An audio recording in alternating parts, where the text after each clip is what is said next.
scenario? Yeah, right there, yeah, there's gotta be a hole, right? Yeah, that's a good idea. So then it'd be like the light.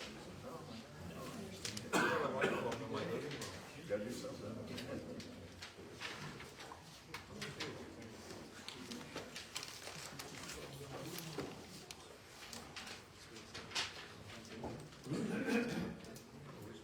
Yeah.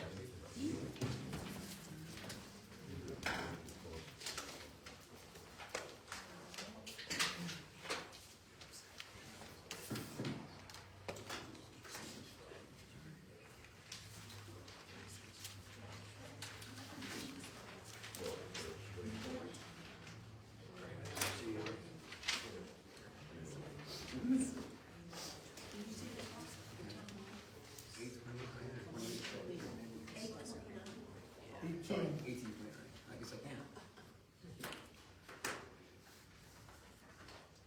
It's too quiet in here.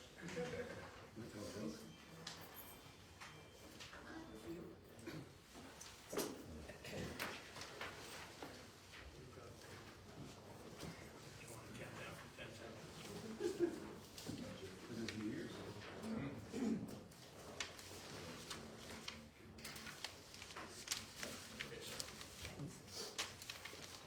Good checks.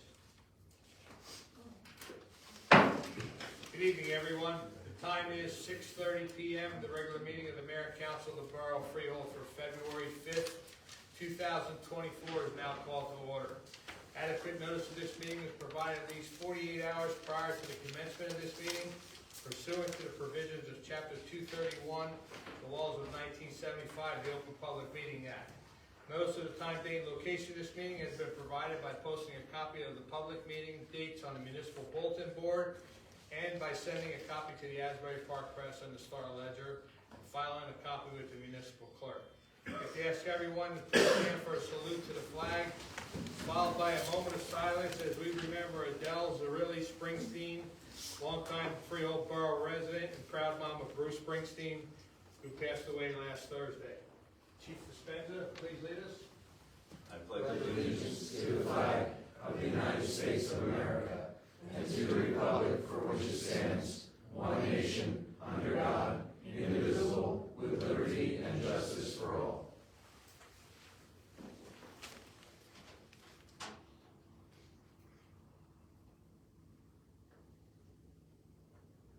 Thank you. Roll call, please.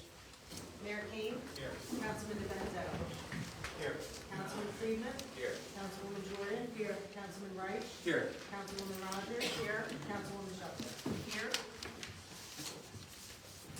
Okay, item 4 this evening, exciting part of our meeting. We have a municipal citation for Eddie and Dawn Palmer. I'd like to ask Council President Schutzer if she would present this to our residents. Ask you guys to come on up, please.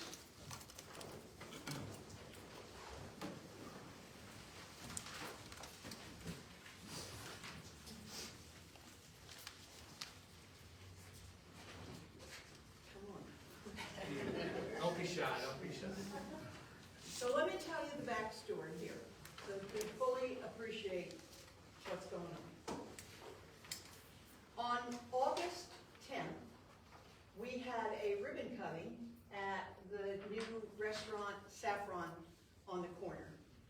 And I was there, and since I'm not an Indian food aficionado, I was kind of talking to some folks who were in there having lunch. And I asked them how it was, and they were admiring the food, and we were talking. Fast forward a while, and I'm in the parking lot going to my car. And as I'm going to my car, crossing there behind Federici's, an elderly, and I call her elderly, she's probably younger than I am, lady was crossing the walkway. And she and I were just talking. She was going to a restaurant, and we heard a noise that I can't describe, but it was terrible. Turns out it was her brother falling between two cars and cracking his head. So she said, "Oh my God, my brother." She turned around to go, and I'm following her. This man is wedged between two cars. And before I know it, this gentleman, Eddie Palmer, was on the ground between those two cars, administering help to this gentleman who had fallen. His lovely wife, Dawn, was next to me. I'm like a blubbering idiot, didn't know what I was doing.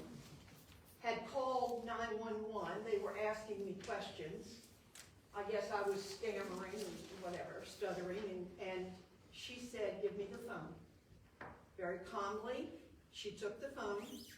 She talked to the 911 operator.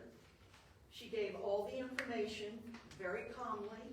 In the meantime, he's on the ground next to the injured man, trying to keep him alert and conscious, asking him very valid questions. Are you on any medications? Of course, he couldn't answer, but his sister was standing there and did answer. And Dawn was giving that information to the 911 operator. When the first aid squad got there, they quietly walked away. They did not wait to be recognized. They did not wait to be thanked. They had done what they thought was right to do, and they left. As I was driving home that day, I said, "Wait a minute, I don't even know their names. I don't even know who they are." Well, fast forward, I didn't know if they were Freehold residents, I didn't know. Fast forward a few months, and we happened to be campaigning in their neighborhood. And this gentleman said to me, "Oh, I recognize you." I said, "You do?" "Where?" And he said, "From the market yard." And then it dawned on me, this was the couple who helped that gentleman. So I got their names. We had things going on every month. And I said, the first month that we have a free meeting, I want these two honored. And everybody agreed with me. And so, Eddie and Dawn Palmer, I want to, on behalf of human beings everywhere, I want to thank you for your random, selfless act of kindness in helping this gentleman and his very distraught sister that day in the market yard. Not everybody would have stopped. Not everybody would have gone into action like the two of you did. You are to be commended. I am so proud of what you did, and if I had thought soon enough to get their names, I could have had them here to thank you as well. But from the bottom of our hearts, we respect you, we admire you, and we thank you.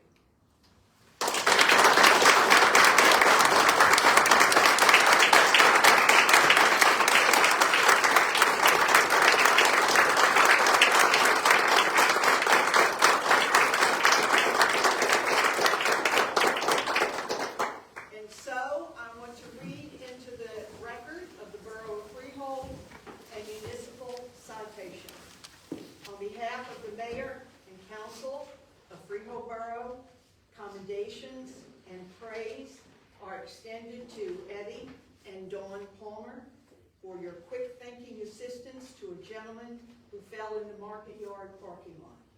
Your calm, caring approach administering aid until the first aid squad arrived was unselfish and much appreciated by the family and by all of us. Thank you.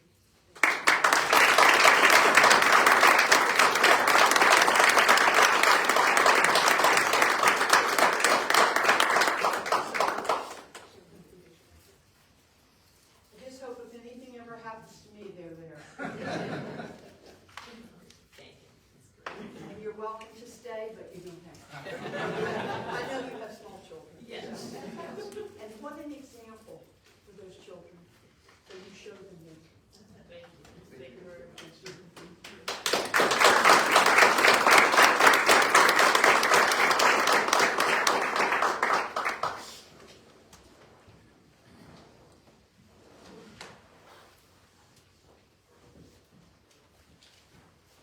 Thank you so much.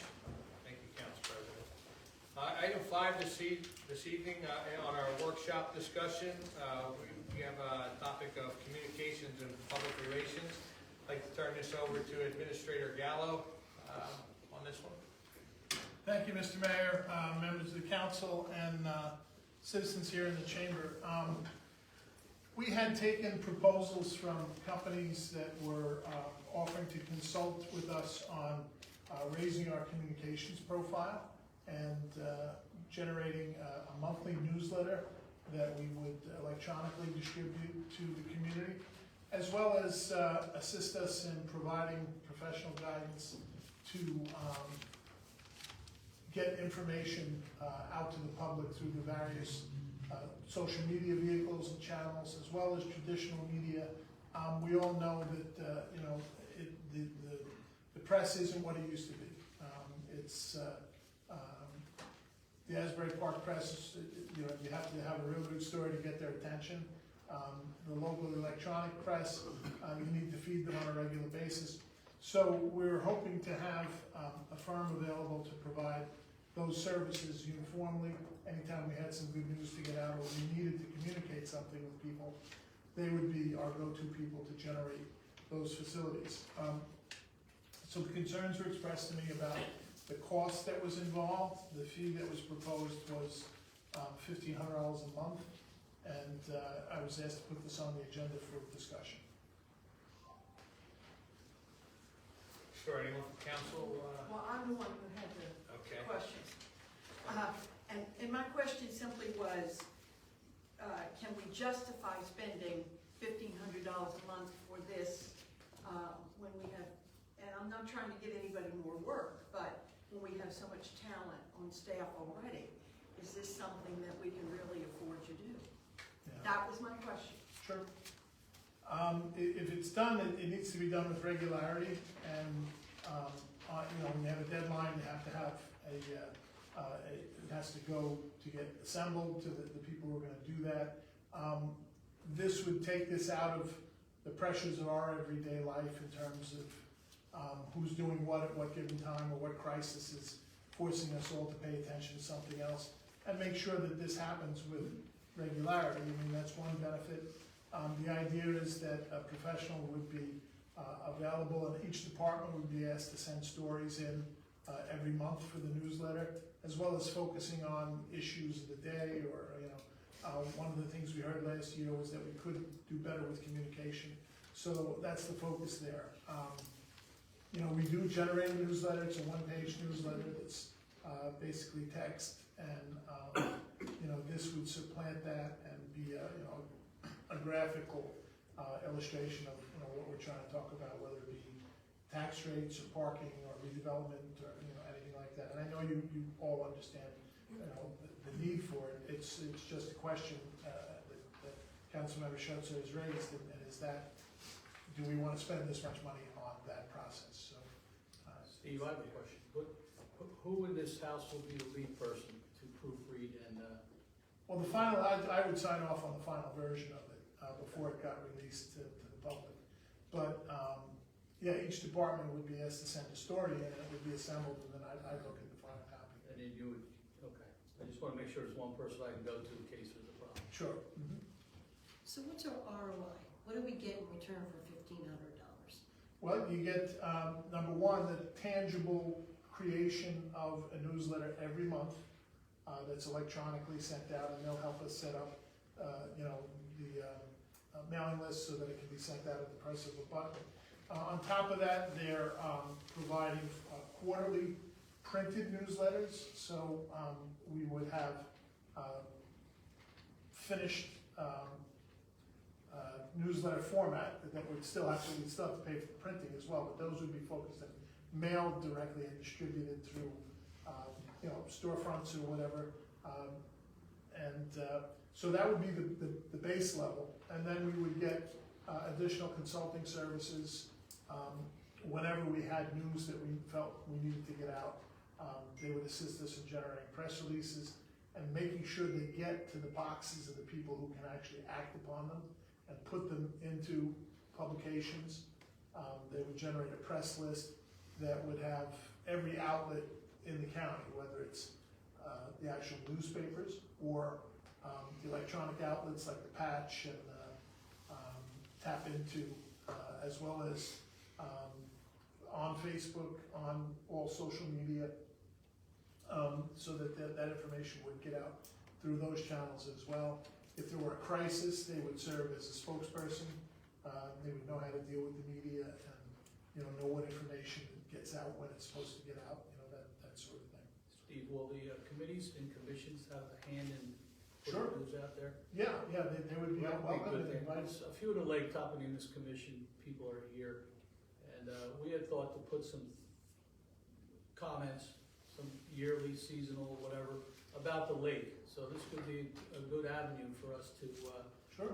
put some things in. So in that way, it'll be a good thing. Instead of somebody searching for Lake Toponemos and searching what, we don't have things, it would cut their search down. Yeah, we If could you're plug gonna go on the internet and just look at each division or each department can put something in, each commission can put something Sure. in. It would be very helpful probably for the person searching also. Yeah, and we would plug the individual commissions and committees into the person who's coordinating, all the different stories. So they would, every month they'd call and say, hey, you have anything that, that you want to report on? And they would write the story. The commission would read it before it got published, and then we'd see a final product before it actually got released. It's a lot of legwork, and I guess that's what drives, the price. Having a person who's going to be doing this on a continuous basis every month. Are we gonna sign on for any amount of years, or is it? There's a 14-day cancellation opt-out. If we don't like it, we can cancel in 14 But days. it's a yearly figure, it could go up. It's a yearly contract. It could go up, maybe it could get down. Okay. Seth? Okay. Is there a limit to number of posts they'll do a month? No, All right, and just one other question, and not even a question, based on like what I see, my interaction with borough staff, the time being spent on creating the various newsletters and communications out to the public, that it almost seems like the hours being spent in-house now is more than a part-time job. That's what it seems to me from, there's a lot of effort that goes into doing what like we do. 18,000 seems like equivalent to like, a part-time. It seems like Sure. what we're spending on staff to do it now seems almost might be equivalent to what we would spend in this, and that staff time that they could be focusing on what they're best at. That makes sense, yeah.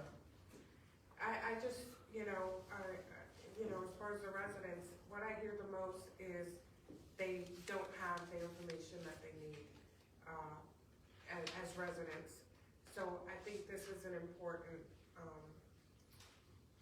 step to help make sure that, we as local government are being transparent and are getting the information out there to our residents so that they know what's going on.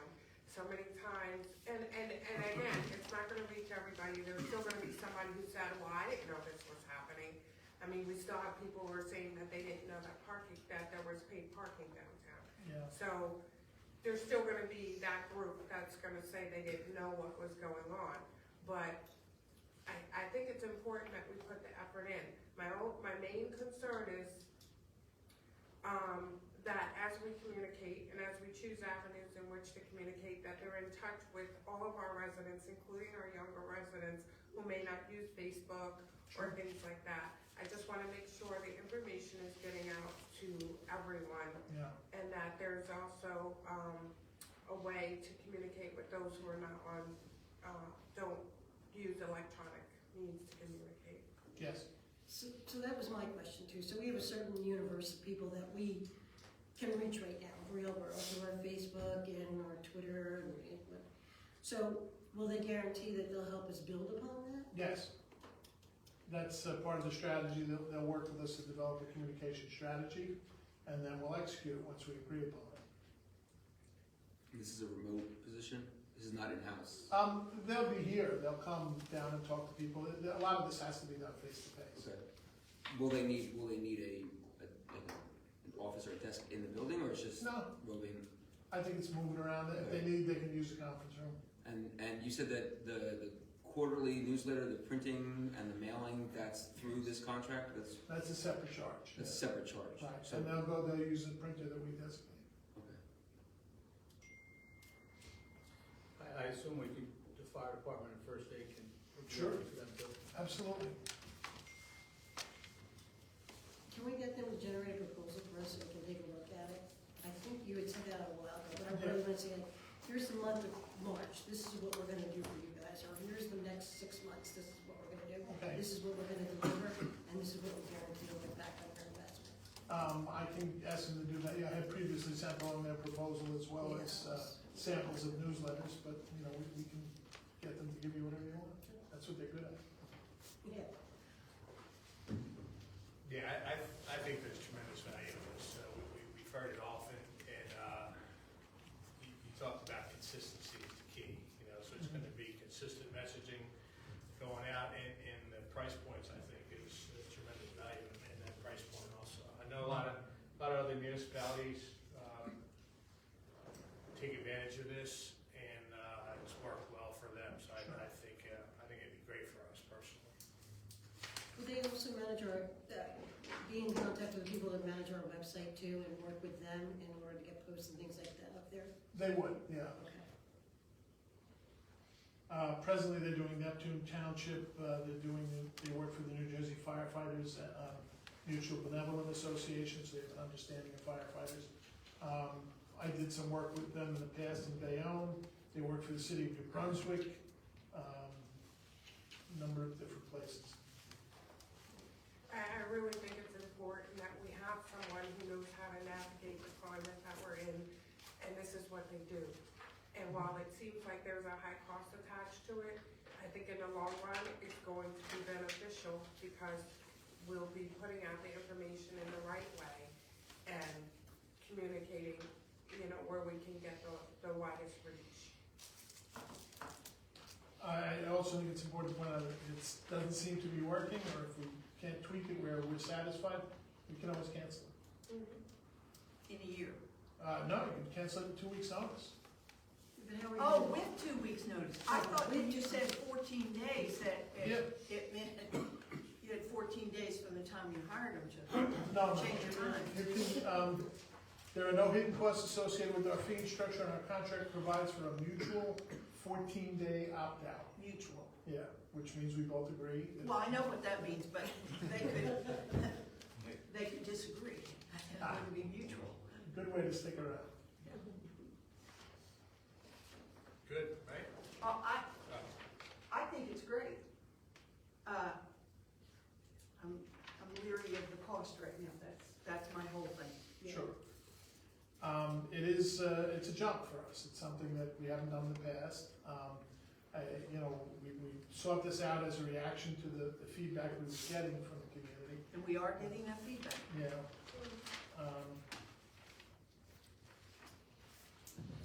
Let me gather some more information to share with the council and, see if it's something that, and if you agree, then we'll put it on the next agenda. I think it's a good thing, Steve. Yeah. Let's move forward. Great. All right, thanks. Yep. Okay, item 6 this evening is the approval of minutes, council meeting December 18th, 2023, and the reorganization meeting of January 7th, 2024. I'd like to move both those minutes, please. I'll second. Discussion? Roll call, please. Councilperson Benedetto? Yes. Friedman? I will abstain for December 18th because I was not on council, and yes on January 7th. Jordan? Yes. Reich? Yes. Rogers? Yes. Schutzer? Yes. Okay, the minutes of the council meeting December 18th, 2023, and the reorg meeting of January 7th, 2024 were approved. Item 7 is a public hearing, application to the New Jersey Department of Environmental Protection, Green Acres Jake Wall funding program from the Lenore Park Inclusive Playground Improvements Project. I'll ask our administrator, Mr. Gallo, just talk a little bit about this before we open it up to the public. Mayor and council members, as you're aware, we're in the midst of an aggressive effort to rehabilitate all of our parks in town.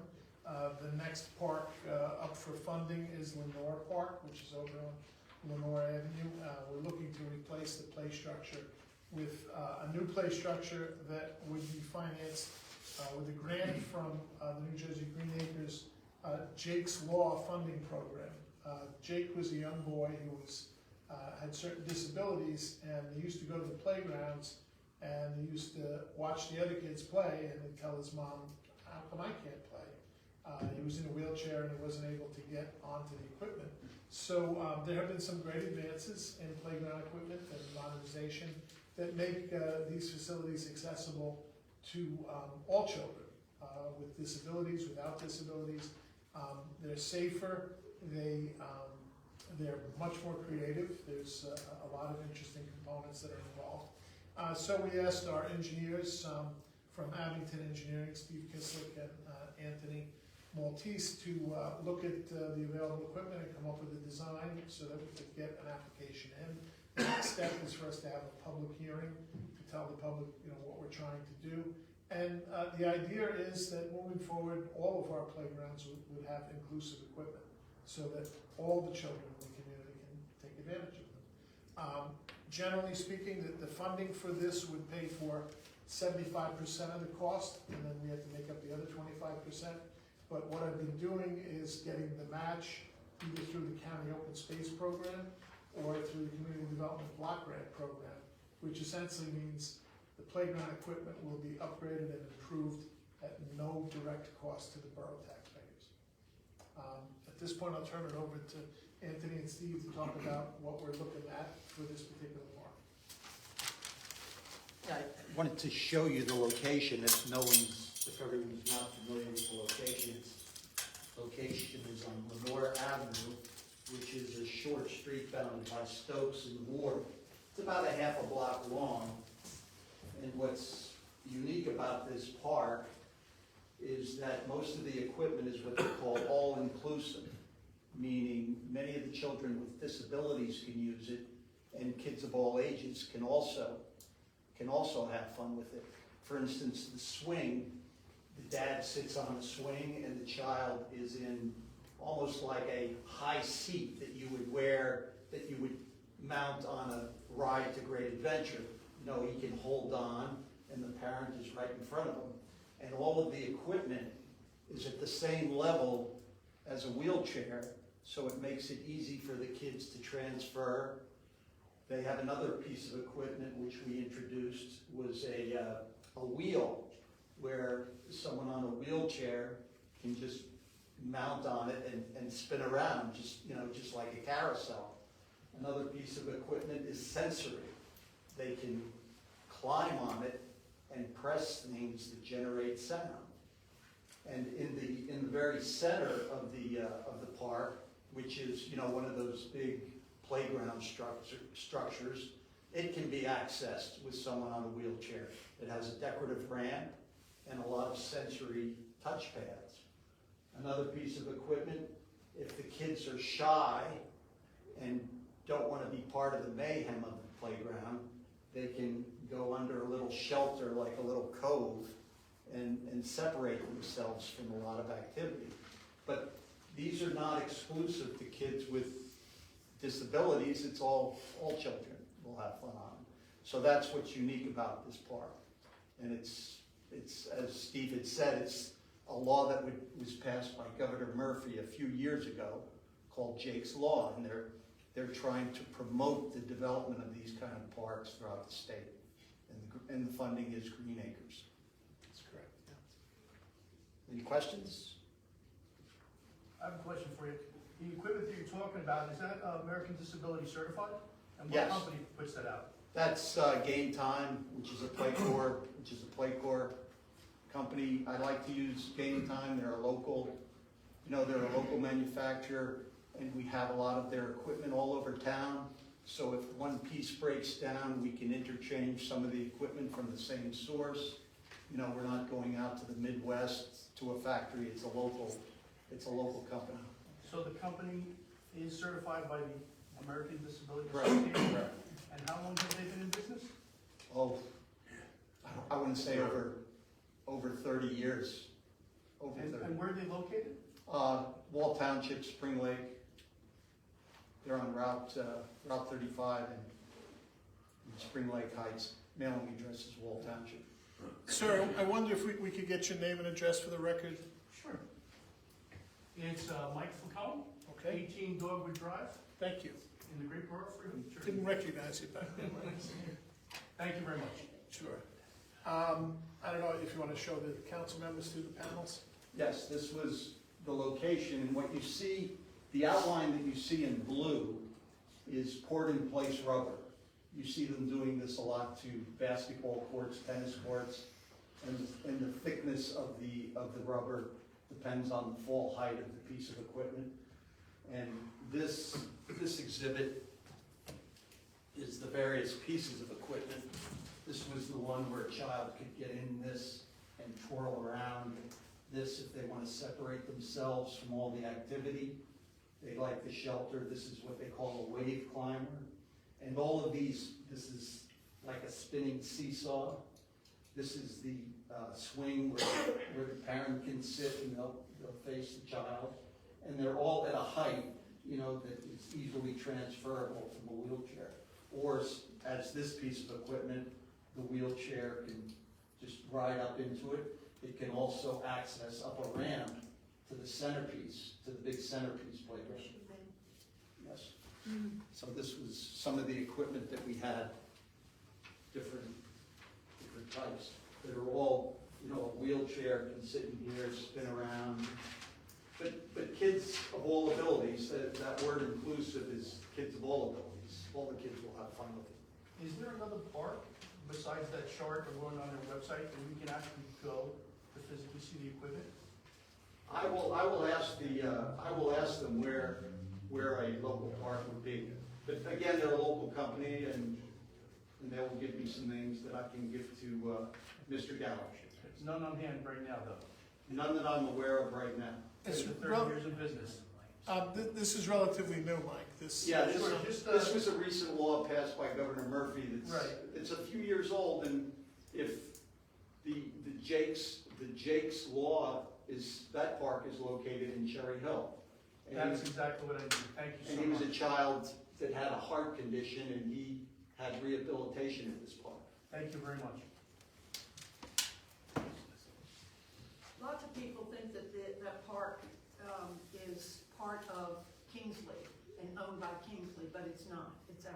Yes, it's bounded on 3 sides by Kingsley Square. And we've provided handicap parking right at the entry. If no one's familiar with it, it has a beautiful stone wall that separates it from Lenore Avenue.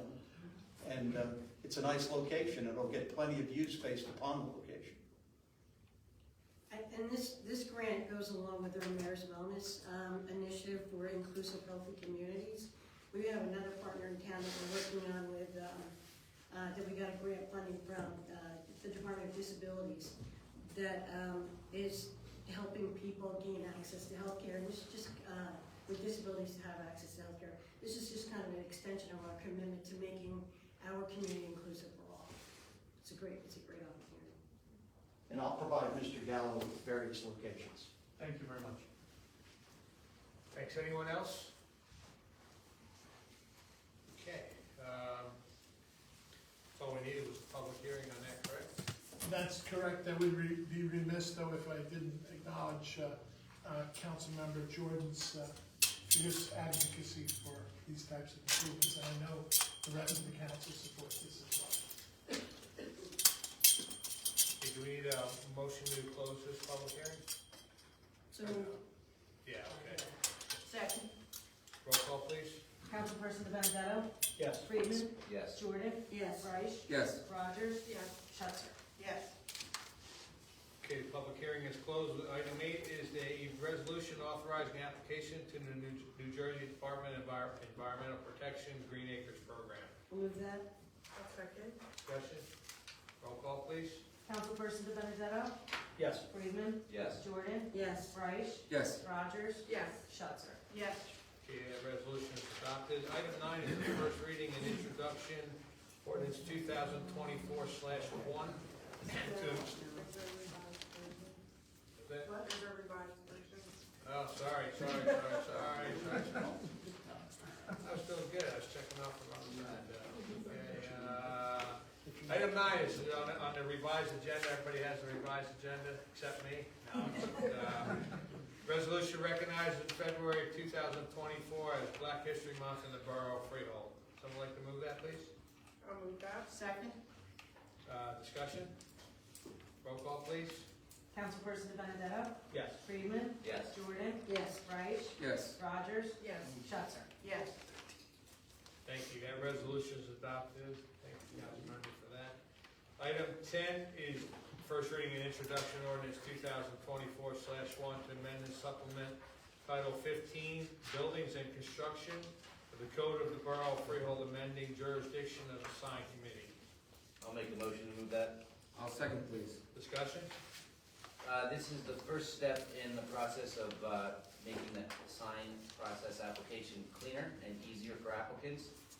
Along with that, once these changes are made, we are working on a procedural checklist that any business or resident will be able to pick up with a clear process of how a sign gets done and your appeal process. So hoping to make this easier for businesses and the community. Any further discussion?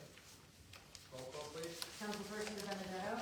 Yes. Friedman? Yes. Jordan? Yes. Reich? Yes. Rogers? Yes. Schutzer? Yes. Okay, ordinance 2024/1 is introduced. Item 11 is the first reading and introduction ordinance 2024/2, vacating a paper street known as Hampton Avenue. I'll move that, please. Second? Discussion?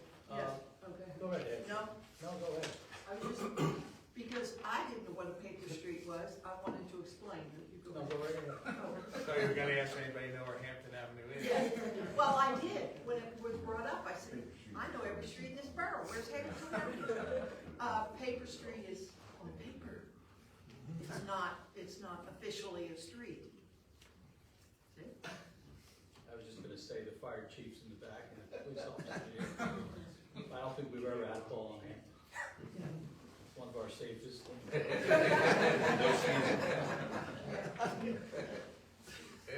further discussion? Roll call, please. Oh, wait, I'm sorry. Just in case anybody wanted to know, Hampton Avenue is at the end of Institute Street, just before you get to the Nestle property.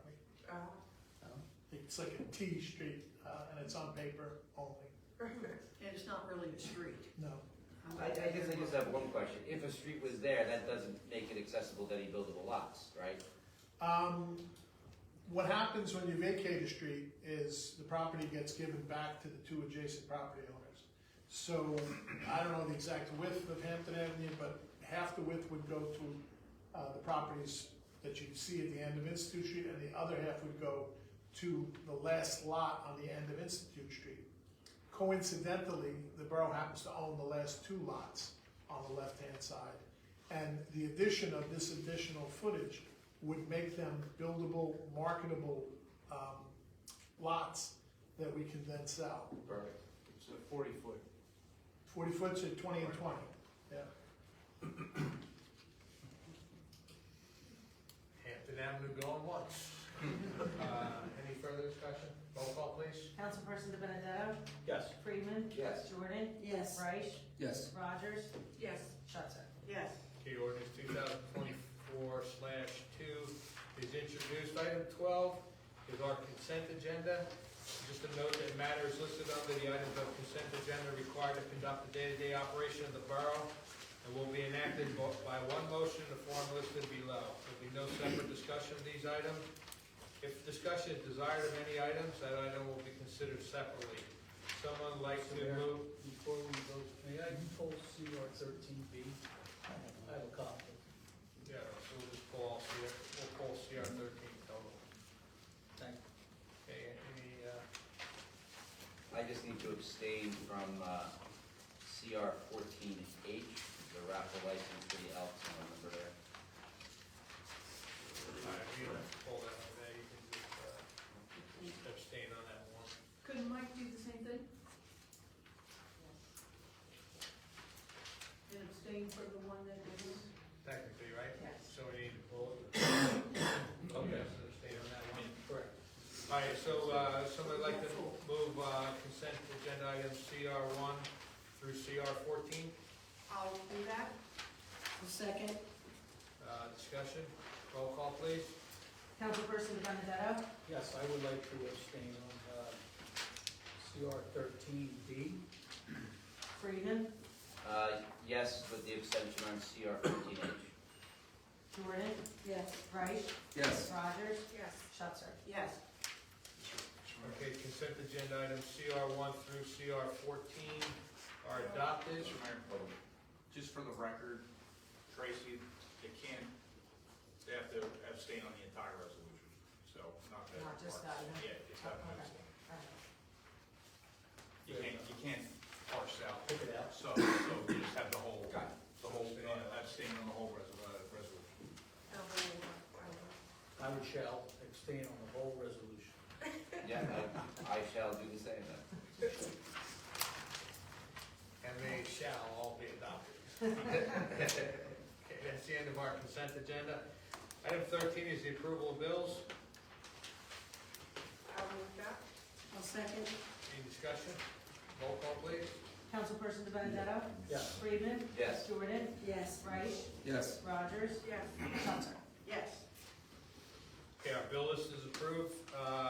Item 14 is a redevelopment presentation, Block 62, Lot 23.01 and 2438 East Main Street, Auto Pro Collision.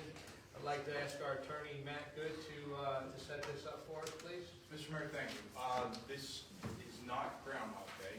Auto Pro is back, I think, for the 4th or 5th time. However, there's no difference, there's no changes from the last time they were here. What we're back is because there was I would say an addition as in a plus, error in terms of the addition that they're going to put. So previously, we approved an expansion of 190 square feet, which we were advising, recommending that the ordinance be changed to allow for percentage of floor, it was the footprint. Right. We approved the expansion of the footprint to 190, except that their drawing actually totaled 210%. There's no change in the drawing. There is no added square feet from before to here. Really, nothing has changed other than that. So, what we're here for is really because of the ordinance, because we had a resolution, because the last ordinance happened to lapse as of December 31st, they have to come back to, again, request your approval. Now, the last time they were here, we already approved the subdivision, which was Auto Pro dividing off their, what I'll consider as the parking spaces that are giving to the borough so they can drive through. So again, that's all approved and that's previously approved. So really, what we're here for, and I mean, literally, unless you're telling me that something has changed, which I don't think so, something did, leave, nothing's changed, so we're just whether or not the council can approve or is recommending the ordinance to allow for an expansion of up to 210% of the footprint, and to only allow pre-existing auto-related uses in the downtown zone. We already kind of approved the pre-existing auto-related limitation, but again, because of a new year, we're doing this over again. So really, the only change for everybody to consider is the 210% increase versus the 190% increase we approved last year, but still, there's been no change to the building, and this building is still smaller than it was originally approved back in 2020. So, I don't know, I mean, I have them here in case you have any questions, but really nothing's changed from that. Does that make sense? Makes sense. Any questions? I had a comment, if you don't mind. Sure. In the core zone regulation, it states, such uses may be renovated provided the existing use is not expanded more than 150% of the and in parentheses, it says footprint or FAR, which is the floor area ratio. I know we went back and forth with this on and why they would put that in parentheses, footprint or FAR. We did go from 188% to 210%. However, the floor area ratio went from 224% to 245%. So I suggest that we either redefine the floor area ratio and the footprint expansion to be certain numbers, 2 numbers, or have one single number. I think we were discussing, and again, based upon Anthony's recommendation, the floor footprint expansion is a better sense of how much bigger, because if you're just going up, it's still limited based upon the zoning, you're not going out. So we figured that, we came up with the reason we thought that was kind of left in originally as in pick one, and somehow the parentheses got written in. So we decided that let's straighten that out. So we're going to eliminate the floor area ratio, the whole thing, and just knock it out. I agree with that. The footprint is more expansive than the actual floor area ratio. So the bottom line was just a calculation It issue? was. Yes. The size of the building has not changed. Not at all. The plans are exactly the same. It's just that there was a table with certain calculations that had the correct numbers in them. But the overall plan itself is not changing whatsoever. And it's still smaller than it was originally. By about how many square feet? It's about 500, 600, somewhere around there. But I believe the first one that was approved was 13,000 and change, 14,000 and change, and then the second round was 99.52, and this third round is 10,897. So we're still about 3,000 or 4,000 less from the original approval. And what's the next steps for the application? Well, After us, after us, after the council,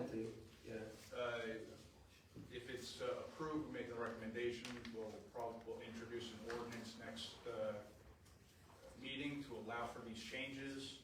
If it'll get sent to the planning board gives its stamp of approval, come back to us. Once it gets passed in a second reading, then the applicant, AutoPro, will go back to the planning board. do they go to historic first or planning board? That's gonna be up to the planning board. I don't know what the changes are, so if the planning board says go to historic, It's all exterior, yeah. then it will be before, but they still have to, but it's still in connection with the planning board, so. Planning board approves the makes recommendations to the ordinance, then the ordinance would be potentially approved by us, and then the application moves forward to historic preservation, gets their approval and recommendations before going back and get to the planning board for final. Yes, Final final building construction. But the planning board says whether or not this amendment is in accordance with the master plan. That's their role. Councilman Freeman, that question? It's more of just comments. So when this redevelopment plan was being debated in 2015, 2016, I was very much opposed to allowing the expansion of non-conforming uses in the downtown. I thought it was bad then. I think the allowing of the continual non-expansion of non-conforming expansion of non-conforming uses is just generally not a good idea. But I've lost that fight multiple times. Council has made those votes, and these business owners have relied financially extensively on those votes. So while I just think we should not have ever allowed the expansion of non-conforming uses in the district, at this point, to hold these guys up, would just be not fair to them. So decisions were made that I disagree with, but I'm going to vote to approve it just because of that. I have one question. I guess I didn't catch this last round. Going back to my championship of handicap accessibility, it says, there's not an elevator, right? There's only stairs in this building? Yeah. I have our No, you don't, professionals here. that's a yes or no. No. But it says you have your handicapped accessible bathrooms on the second floor. Correct. It's a code anomaly. It's technically a mezzanine. So in a mezzanine, if you're below a certain square footage, you do not need access to the mezzanine via elevator. But it doesn't necessarily cover, the ADA ordinance doesn't cover all aspects. In other words, if you have, it's not all for wheelchairs, it's for other disabilities as well.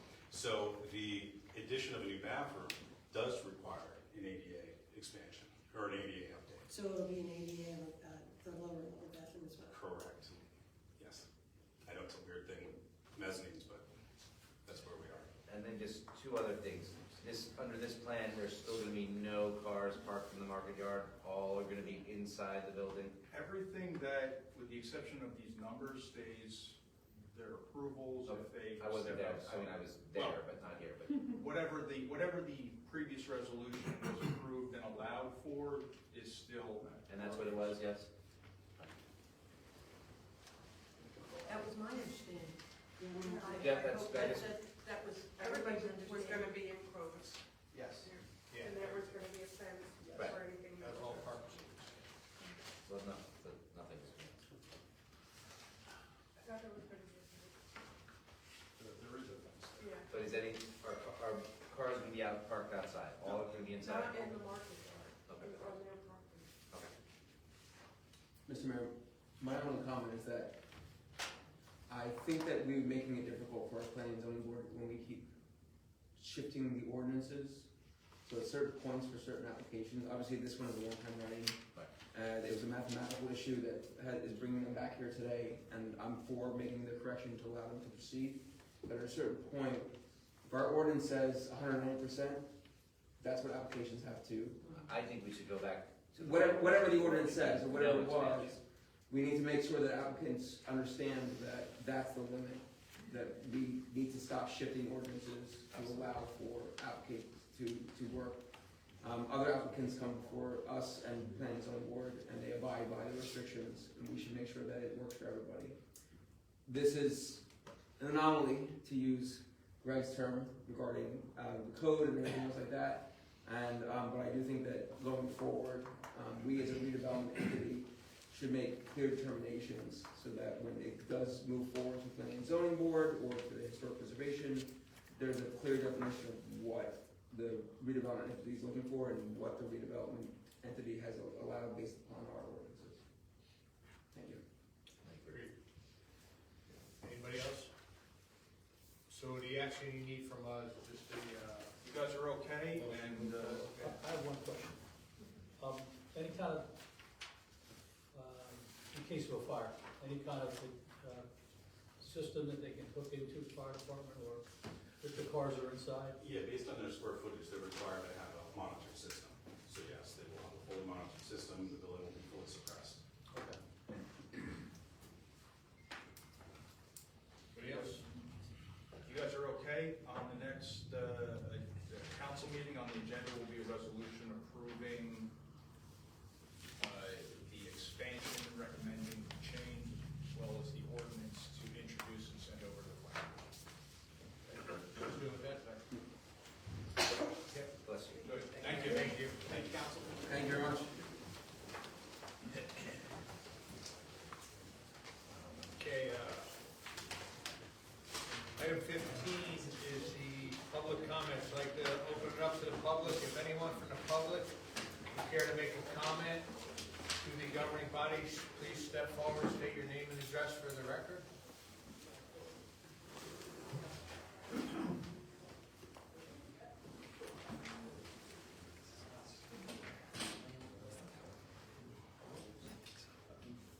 Hello, everyone.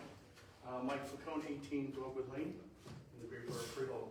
So I was thinking about the proposal just now in regards to the social media, so I'm totally for that, seeing how it could run, see if it works, and moving forward.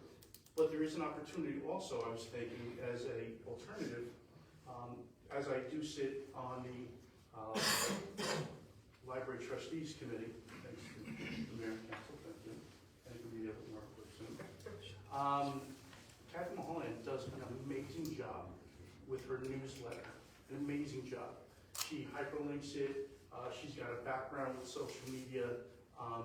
And for me, I'm thinking out loud, just saying that, you know, the library is our central hub for knowledge, right? So once the library is done being reconstructed and we can get back in there, if we actually use the library as a bridge, conduit if you may, to have Kathy or staff work on that for us, we'd be saving $1,500 a month, just as a consideration, just as a strategy. But also it would bring people into the library as a hub for that knowledge, and then it would increase our numbers and let people know of just how important it is that hub where it's our knowledge facility will also bring that knowledge to the borough, and people can congregate and feel comfortable going there and not have to come to, you know, different departments. They can actually go to the library, have a little bit of quiet with the reconstruction being done. There's a lot of ample room, so then there's a little bit of solitude also. So that's the only thing I'd like for the mayor and your great council to think about, and thank you for your time. Thank you. Thank you. Anyone else from the public care to make a comment to everybody?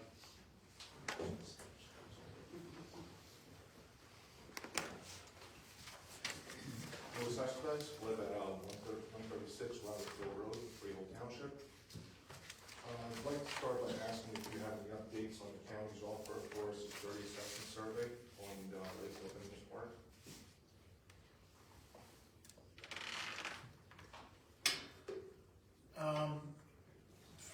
Commissioner Director Arnone directed the head of the county parks to reach out for us and provide us with some consulting services regarding security at the park. I had not heard from him. I don't know if the township has, but I did place a call to him and I have not gotten a return phone call. Our own police department has been managing an effort, a security effort in the park. Yes, we have, I'm Mike Bennett, I'm on the Lake Commission, I'm the liaison. We have some of our members sitting right behind you. Officer Collier is here tonight. He will put some cameras up. The Freehold Borough Police Department has done a fine job in trying to find out what's going on. As I spoke to your liaison, Freehold Township, Tom Cook, he is working on a solution also. There was a camera in the park, the big camera, I believe the county put No, there. that's our. The big tower, that, okay. We didn't have. Any findings on that? It was there for 3 to 4 days. There was clear evidence at night that there was activity. There was, you know, we'd wake up in the morning, there was bottles, there were used condoms in the parking lot. And where's the camera find? I'll let the police respond when they get a chance to talk. Just run through your comments and your questions, and then we'll ask PD to come up. So the Lakeville Business Park Commission keeps funding for a parking area on Robertsville Road. It's a mess. They keep fighting to keep it open, and it is not maintained. Every morning there's trash, or almost every morning there's trash. There's evidence of drinking at night. This is not just a weekend problem. It's during the week. There's constantly used condoms there. It's disgusting. It's right across the street from our homes. You wouldn't want it across the street from your house, none of you would. And yet, this has been going on for years, and with no resolution. So it is my personal opinion, the Lakeville Business Park Commission does not actually want resident involvement. Every time we try to do something, we are disrespected by the commissioner. I myself attended one of these volunteer days, cleanup days. Throughout that whole morning, all that happened was, and at the time I didn't know, the other neighbors that are affected by these issues going on. The whole morning, basically, everyone was laughing like it was a joke. Oh, that guy across the lake, oh, he's this and he's that, just disparaging residents. Like, we live there, this is our home. And this nonsense keeps going on because we have to appease someone's ego. It's ridiculous, okay? I attended one of these meetings after the cleanup day, and I was told by the commissioner that I was here long before you came along. And I wanna make something perfectly clear. I came to this country when I was 12 years old. Today I'm a citizen of this country. Everything I have, I earned, including my home. Okay? No one's gonna tell me where I belong. I just wanna make that very clear. And length of residence somewhere does not, carry any weight. Okay? That's all I have to say. Thank you. Anyone else in the public? Yeah, I'm Chuck Wysocki, 81 Lafayette Court. I'm in the township, but I live close to that pond. And I just want to tell you what's gone on at that place for the last couple of years, okay? First of all, I've lived here for 56 years, okay? I've never been arrested. I know a lot of cops, okay? I have a job, I pay my taxes, never been in trouble. I may have gotten 1 or 2 speeding tickets, but that's about it, okay? And I'm certainly not here to cause trouble or give anybody aggravation, but this is giving me aggravation. I want to read some of the stuff that's happened over the last couple of years, okay? Now, keep in mind, if one of these incidents happened in your neighborhood, you would think that'd be like a once-in-a-lifetime deal, okay? We had multiple robberies, including my home, and a police officer's, okay? Tools were taken from my home, my wife's van was vandalized, her seat was cut with a razor knife, tire on my truck was slashed. 6 neighbors were hit within 2 nights, damaged to vehicles and homes. An illegal tried to get in my home. I was at work. My wife was washing my door in the tub. She tried to push his way in to the front door. All right? Meanwhile, she's calling me at work, telling me, what the hell should I do? You call the cops, okay? He left my property, went to a neighbor's house, tried to do the same thing. He was apprehended by the township police. He was arrested, okay? Mr. Gilroy, okay, who is in the township, he lives right behind this area. He had someone living in his horse shed, all right? They hung a mirror in there, had soap and toothbrushes, deodorant sign. They broke the lock, all right? I had to be resecured. He's in his 80s, he lives alone, all right? He's afraid. He doesn't want to cause any trouble, all right? Because he doesn't want anything happening to him. Ken Sigas, right there. He lives across the street from me. Hopefully Kenny will tell you his story, but I want to summarize it for you. Last summer, he was in his house having dinner in his backyard. Illegal walked down the street from this area, right? Went into his house, went into the basement. Kenny never even knew he was there. So Kenny goes in his house to get some extra beverages, all right, and encounters an illegal in his basement. A fight ensues. He goes outside. He's wrestling with this guy, and nobody knows that this is going on because all his friends or his wife and his guests are in the backyard. That guy was arrested. Kenny had to go to court, and he's currently trying to sue him to get his medical. This is a neighborhood. People were shooting up with heroin, leaving syringes on my lawn. Does that sound crazy? Okay? One was arrested. Matter of fact, Kenny was there the day it happened. Okay? Guy parked, all right, parked on the side of my house, shot up, became unconscious. Police came because now they were aware of it.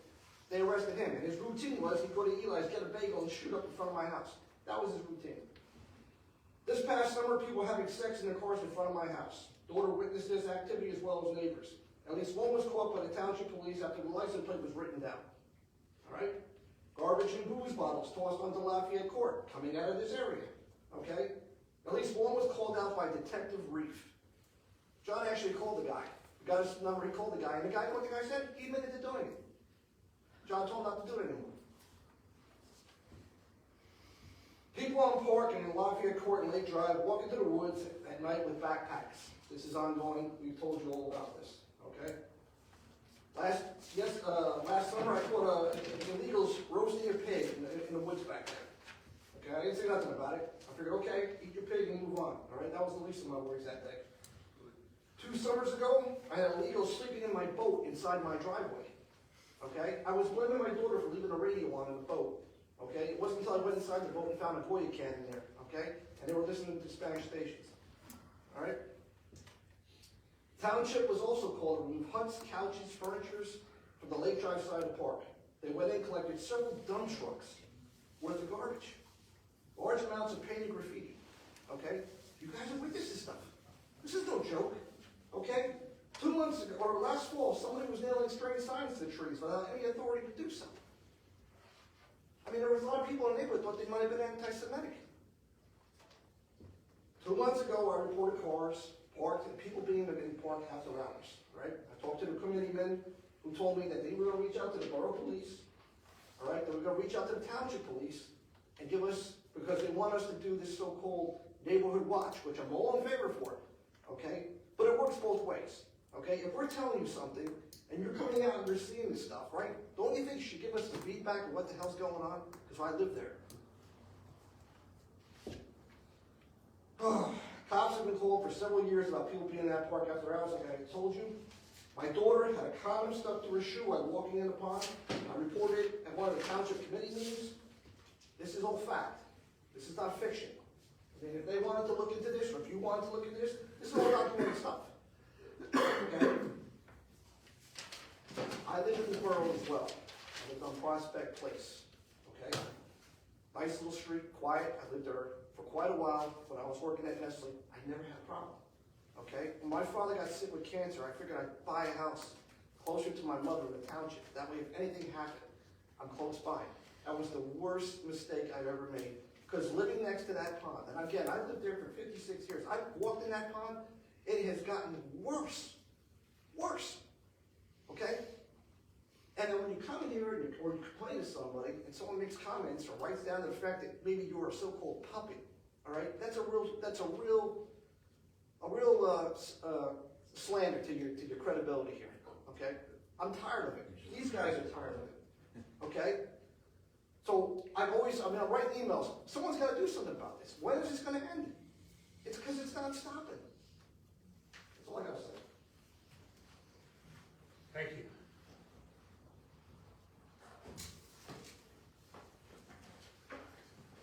Hi, my name is George Pasternakis. I live at 134 Robertsville Road. When's the parking lot going to get closed down? It's not a parking lot. I live right across the street from it.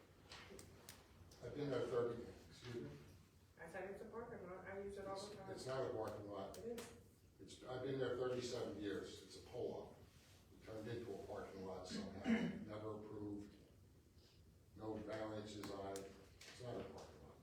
I have the original paperwork from my realtor that calls it a walk-in pedestrian entrance. You can call the realtors liars. It's a walk-in pedestrian entrance, okay? During the day, people pull in there. There's a lot of good citizens that pull in there, majority of them. There's only half a dozen spots there. None of those people that pull in there walk there. Anybody that's close enough to walk there are us. Those people drive there. They can drive to the other side. There's a nice parking lot there. I've been over there plenty of times and I park my car and watch. It's in the public eye. There's always people there, so nothing goes on over there that's law breaking. Because it's in the public, nothing goes on out here in the parking lot during the day, because it's in the public eye. During the day, I have kids come down from high school, pull in the lot, because it's off the beaten path. It's a dirt pole, okay? They pull in there, got the music on, they're smoking pot. That's legal, that's fine. You're not supposed to, is it legal to smoke pot and drive your car? No. People pull in there during the day, drinking little bottles of booze, throw it on the ground during lunch hour. They take their lunch hour there. That's loitering. The sign says, no loitering. You want to pull in and use the park, pull in, get out of your car and use the park. Sitting in your car for an hour and a half drinking is loitering. You're also breaking the law pulling out of there drunk. Pulling in there and smoking pot. The sign says no smoking. Park is a no smoking zone.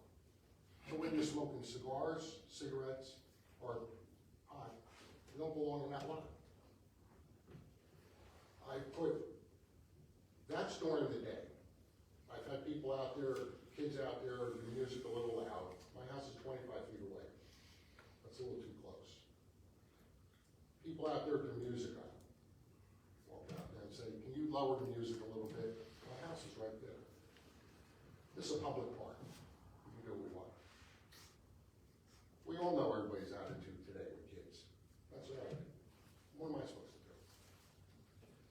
That's during the day. At night, I hear cars pull out of there all hours of the night. My house is right here. Car pulls in, a little while later, pulls out, and sits up the street. What's going on there, 12, 1 o'clock, 2 o'clock in the morning? Why is there cars pulling in there? I've come home from work, or I've been up 11, 12 o'clock, I hear a car out there. Call the cops. The police are good. Nothing wrong with what they do. That lot is so close, there's trees right in front of my house, I can walk out there, stand behind a tree. Police officers arrive. We've had a complaint. Well, who do you think complained? My house is right there. So then a couple days later, a week later, I have damage done to my house. So I can't call the police. So people can pull in there at night and do whatever they want. I can't call the cops because I'm a target. I'm right there. That's not fair. It's not fair. I put night lights up on the side of the road, the ground lights, in front of the house, right across the street from the park, right in front of my house, as somewhat of a deterrent for nighttime activity. It seemed to work a little bit. But twice somebody went out there and bashed 10 of them. Just smashed them. All of them. I put them back up, leave it alone, a couple months goes by, right again, they're all smashed. So whoever goes in there at night, hanging around, whatever they're doing, they're not making a bonfire, they're not having a picnic. When the police show up, they just disappear into the woods. Or if there's a car there, parked, 10, 15 minutes, by the time I call the cops and they show up, the car's gone. You know, this isn't fair. That's not, like I said, I go to the parking lot on the other side many times. You pull in there, at night it's closed. You can't pull in there, there's a gate. During the day, I park over there all the time. Sit there. There's nothing going on. There's no loud music playing. Because you have ladies with their kids, you have old retired men there, you have, the public is right there. So nothing goes on. You're not anybody sitting in the car smoking weed and drinking and throwing stuff on the ground because there's this many people all around at any given time. That parking lot across the street from my house, sometimes there's a load of cars there during the right hours that people are walking their dogs, but other times it's just a pull-off lot. Kids take advantage of it from the school. People that on their lunch hour take advantage of pulling in there and doing what they shouldn't be, and then they pull away. Too much lawlessness goes on over there without any control. And it's a half a dozen spots. What are we doing? Why create this problem when the law-abiding citizens, if you close that lot, will simply drive around to the other side and take their walks and walk their dogs and everything else. It's not a problem for them. Whether they drive a half a mile this direction, half a mile that direction. That's the bona fide parking entrance with a gate and a regular parking lot that is paved and the whole nine yards. The other side is not. By closing those few lots, the lawlessness people will just disperse and go somewhere else. They're not going to go to the other side. Only the law-abiding citizens will go to the other side. So what are we doing over now? This has been going on for years and years. I've been here 37 years. So I remember what that lot was. It was a pull-off for the township to empty their road department, road cleaner, and a couple hours later the road department would come and scoop it back up. It was just an empty lot. There was a time there was a road through there 40 years ago, but that's long been gone. Times have changed. That was never approved as a parking space. That road, I was here when the township designated that Robertsville Road as a rural road. And if you read the statute on a rural road, it says no parking on a rural road. That is parking right on a rural road. You pull off. Cars park, the dirt path starts right where the road ends. Cars park with half the car hanging out sometimes, there's too many cars. That doesn't belong there. It's technically not legal. We showed plenty of documentation showing that that lot should not be there. And I don't think it's a hindrance for the public to just go around to the other side. I appreciate if somebody would, patrolling this, 24 hours in a day is a long time. People don't go over there and set up tent and everything and party. They pull in there 10, 15 minutes later, they pull out. So the possibility of an officer coming down and catching people in the act is not, it doesn't happen often, And when they do, now and then they pull in the parking lot at night, so I've been there plenty of times. And I know the police, their hands are tied. What are they gonna do? Somebody's in there at night, they pull in, ask what they're doing, ask for the credentials, and they move on. No, the police do not wanna get involved with drug testing or alcohol, so nothing happens there. It's too much nighttime activity, too much lawlessness during the day with people going in and out. So I appreciate if you take this under consideration and really think about it. Like I said, the handful of parking spots, can you just go to the other side? Why are we creating this? And what are we gonna do? Spend a couple $100,000 of taxpayers' money, make another entrance with another gate and another parking lot? Does that make sense? There's plenty of room on the other side. There's plenty of room to park and just shut this down. And I think it would alleviate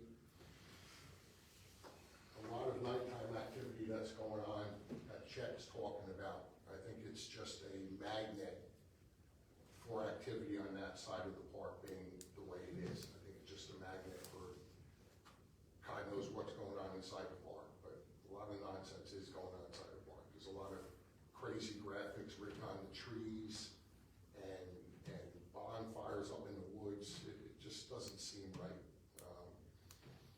I think it's gonna get worse with people hanging out in there, and I don't think it's safe for the public.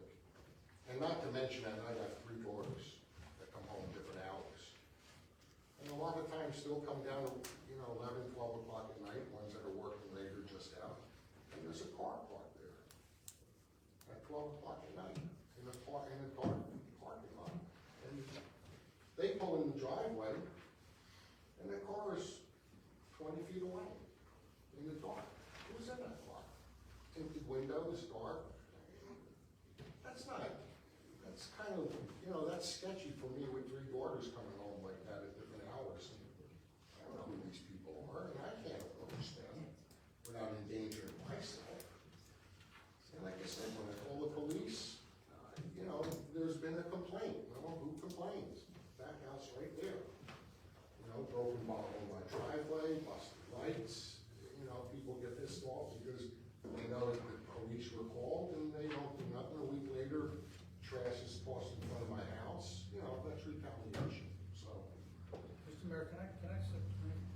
Sure, you finished, or? May I make a comment? absolutely. First of all, the tree issue was taken care of through some, No, the tree's in front of my house. no. And I have- The symbols on the trees, that was mentioned Oh, by Chet. yes. I can call you Chet, right? Yeah. Okay. That's been taken care of. The road is a township road. Have you approached the township on closing that parking lot? With all due respect, Just a yes and, this is what happens. okay. The township is So pointing here. If we you're say pointing close here. it, we can, because I believe we have no jurisdiction. Can somebody on my left side here? With regard to the parking lot, I think that would be the Lake Topanimus Commission, technically. Because it's on Lake Topanimus property, that Correct. dirt area? Yes, that is. It's not a road, it's not on the road, it's the park property. Part of the park property. Okay. I just want to be correct and know how to fight this. Well, I would like to be correct in knowing exactly where you're coming from. Who always gets to make decisions? I'm sorry, who would make the decision? That's what I'm trying to figure out. That's what I'd like to know, because we're getting, come here, go to the borough, go to the township, we're getting back and forth. It's not serving me any well, it's just, things just aren't. I'd like to just say something while George is up there real quick, okay? Wait, you finished? If you tell me who's, Come back up. Okay, Doesn't sound like I'm for getting, it- I'm sorry, doesn't sound like I'm gonna get hold on. the right answer. I'll have to do a little research on it. Yeah, that's what I'd like to, just, who do I go cry to? That can make the decision is what I'd like to know. That's about it. Thank you I very can't promise much. you a close, I can't promise you anything. All I wanna find out is what can we do to make it better. Okay, thank you very much. Mr. King, you wanna come up there? You want me- Yes. Come up here, come up here. You don't have a problem with the front of that park, right? What? You don't have a problem with the front of it. Like I said, the front entrance over there by the dam off of Pond Road. There's never an issue on the front. I don't have a problem with any of it. Well, I'm just saying, but there's really nothing going on there, and the reason there's nothing going on there is because at nighttime that gate is locked. You have a problem in the back because that back parking lot is open 24/7. Anybody can come there anytime they want and park there, and hang out and do whatever they want, or drop people off and let them go in the woods or whatever. And then, like I said, that section of, if you went to the front of the park, you would get to view one side of Lake Topanias, okay? But if you park in the back, you've got a sidewalk that goes right up to the back of that lake, which brings you into what we call no man's land, which is the area behind Lake Drive. And if most of the cleanup that's ever happened in that park, where I've seen, where the garbage accumulates and all that riffraff gets back there, is in no man's land. I mean, because, like I say, if you park there, it's a person to see. They'll park there, they walk right up the sidewalk, and they introduce themselves into the back of that area. That's the issue. Like I said, at nighttime, that park is, that back gate, there's no way of locking that. It's open there 24/7. Anybody can get there. You try that in the front, yeah, you go there at nighttime, yeah, the gate's locked. That's it. They move on, they come to the back. That's the problem. There's no way of securing it. Well, that's what you think the problem is. That's what I think the problem is, yes. All right. Mr. Chairman, I think it's important to point out that a year or so ago, I did have an opportunity to meet with several of the residents there. Steve from Abington drew up a plan to renovate the parking lot and to install gates to close at night, and they told us they didn't want that. We could revisit that if you'd like and put gates up that would close at night. But I do think it's important to point out that this park is for everyone, and accessibility to parks is an important component of parks, enabling people to go into the park. And if you force everyone over to the other side, what you're looking at is senior citizens, handicapped people, people with disabilities, might not be able to make it all the way over to the other side. They might not be able to enjoy that portion of the park that's a good half-a-mile walk or something. And by having this alternate parking lot, they can go over there if they want to walk in that area of the park. The borough spends a lot of money in this park. It was mentioned earlier that the parking lot's not maintained. That parking lot is maintained by our DPW staff. They go there and they clean it 5 days a week. I was there myself today, and it wasn't dirty at all. Now, stuff happens, we know that, but we also react to it. We invest a lot of time and money in addition to the volunteer hours from all of the members of the commission. And I don't think that that should be overlooked. Between Public Works, between the grants that we've gotten for the bridge, for the fishing pier, for the flagpole, for the new exercise stations, we put quite a lot of money into that park. And I think it should be available for everyone. Now, we have an issue here, and the residents seem to think the only solution is to get rid of that parking lot and everything will be solved. The fact of the matter is, a lot of what you heard tonight has nothing to do with the park. It's not even in the park, it's a block or two away. And those issues, while serious, aren't under the umbrella of the Lake Topanimas Commission. And I think that's important that that be pointed out as well. We're willing to talk, we're willing to make modifications, but if, the decision is made to just close off that end of the park, there are gonna be people who won't be able to use it. Steve, I'm gonna piggyback. The commission works very, very hard. They try to do the right thing, and most of the time they do the right thing. So I think we all just need to work together. It's kind of been hard for our commission to work with the township also. But I have talked to your liaison from the township today, matter of fact, about the park. And Lake Tappan Commission will meet and they'll digest what he has to say about that parking lot. Whether to put a fence up, whether to be able to close at night, whether to get rid of it, but they will take all this back and digest everything you said, everything the township has to say, and what the borough has to say. Officer Conley, at this time, do you want to say anything? Someone else. Wait, let's say any other public comment? Yes. Roger Kane, 111 South Street. I'm one of the commissioners, and we had 3 other commissioners, Kurt, Tibbet, Joe Longo, and Ed Daly. This issue has been beat to death. It's been going on for a couple of years, and I respectfully disagree with Mr. Estevez. At no time do we disrespect them. You said it in front of your commission. Just In front of your commission, you said it. Hey, Then make the sir. minutes. Sir. One at a time, sir. Well, anyway, we never disrespected them. They've been over to our meetings when we had them at the park, and it was just a meeting. The same thing we're having here. I said then, and I say it now, it's a police problem. It's not the Lake Tappan commissioners that should go over to Mr. Wysocki Street and maintain that the semblance of order. We've contacted our police department. I'm sure they'll have something to say about it, but we have not ignored it. And you can go in there in the morning, any afternoon, and see 5 or 6 cars in that parking lot. And it's just what Mr. Gallo said. There are people that are legitimately using it, and they need that parking lot. And that parking lot's been there. I've been here 83 years, and that parking lot's always been there, always. And they're right, there was a road through there, and we had to close the road because we had an accident back there. Some kids were drinking, and they hit a tree, and some girl was seriously injured. So we closed the road. We took care of that. So I don't know what to tell you, other than the police are working on it. Steve Gallo has been involved in it. And I also, before I go, and I'm getting emotional about this because it drives me crazy. I want to thank you guys for all the grants that you've worked on. And Steve, we just finished a series of fitness equipment installed along the trail. So we have a lot of people that go there, and you could just do a survey. We did a survey last summer about where the people were coming from and why they come there. And they come there because it's a nice peaceful park and they can enjoy it and they feel safe. I can tell you, that's the majority of the opinions. I don't know what you can do about it, but they're at the wrong meeting. They should be the township. The township doesn't do a damn thing, so they come here and complain. But it's not our problem as a borough. Thanks. Thank you. Anyone else from the public?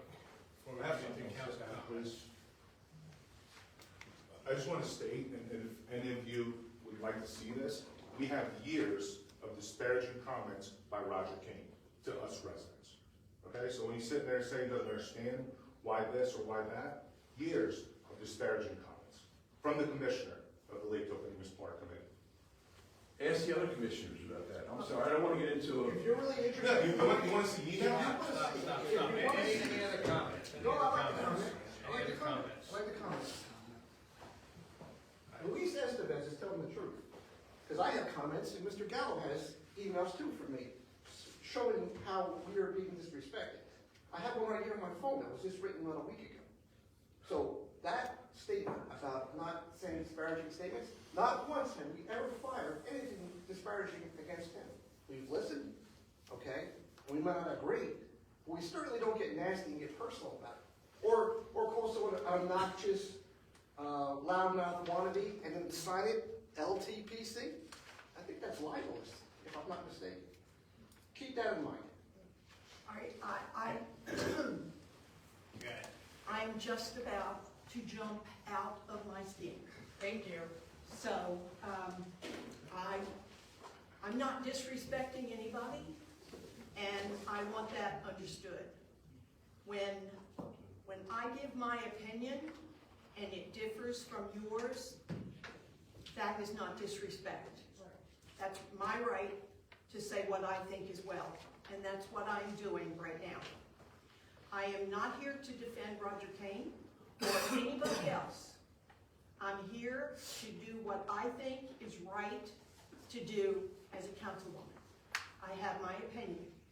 And Chet, you and I go way back, and you and I know that we disagree on just about everything.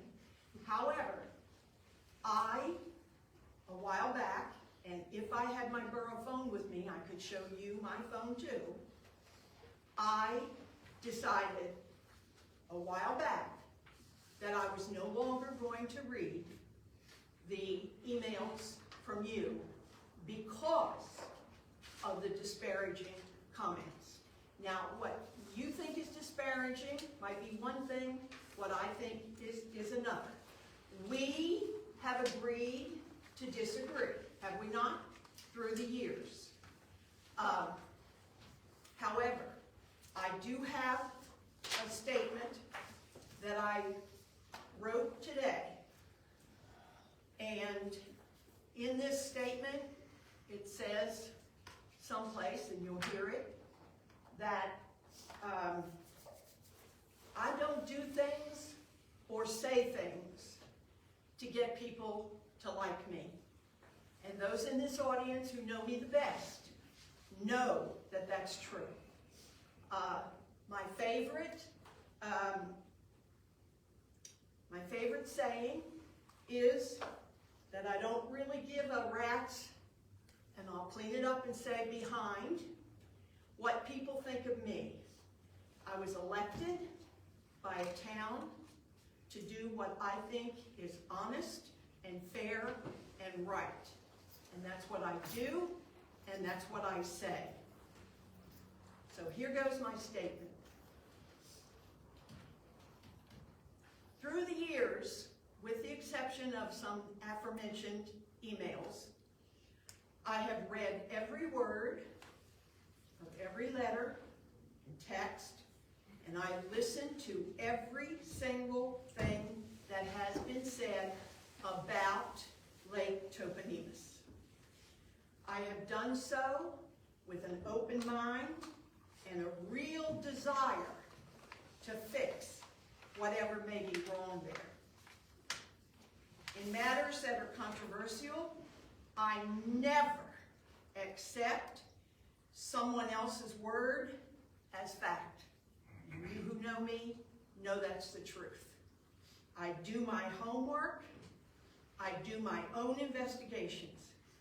So here is what I have found. Any reaction I have or any decision that I help make will be based on my own investigation and observation, and not on someone else's interpretation of what is going on there and of what should be done. I have thick skin. Currently, there seem to be 3 issues at the park. 1, the quality of the water and landscaping, vandalism within the park, and the desire by some homeowners to close the Robertsville entrance. We have addressed the ecological issues by hiring a company which did extensive testing and research there. And we had a public hearing in this room during which that representative of that company fully explained the report. I think we were all pleasantly surprised that we are in a better condition than generally thought with matters of ecology. We are addressing the reports of vandalism within the park and all of the reports that you have given us by appointing an officer to oversee this investigation and by deploying our big camera and other investigatory measures which are now ongoing. It was regarding the last issue to which I take great exception, and for which I conducted my own little amateur investigation. First, a little history. Several years ago, we received letters from two of the residents who have spoken here tonight asking us to close the Robertsville entrance to the park. In July of 2021, those residents appeared in front of us, again asking us to close that entrance. Additionally, they made several entreaties to the Township Committee regarding the same issue. One of the committee members from the township even came with them to our meeting, imploring us to close the entrance. Their complaints were so intense that I was appalled by what they seemed to be going through and the accusations of how this was so profoundly affecting their quality of life. So I went about my own fact-finding mission from July 21st of 2021, and I know somebody tonight said it's getting better, it's getting worse, so I've conducted even more, through August 31st of 2021, I went to the Robertsville entrance to that park, parked my car, and observed 2 different times every day, and sometimes 3 and 4 times. No one knew that I was doing this. No one asked me to do it, and no one knew that I was intended to say something tonight.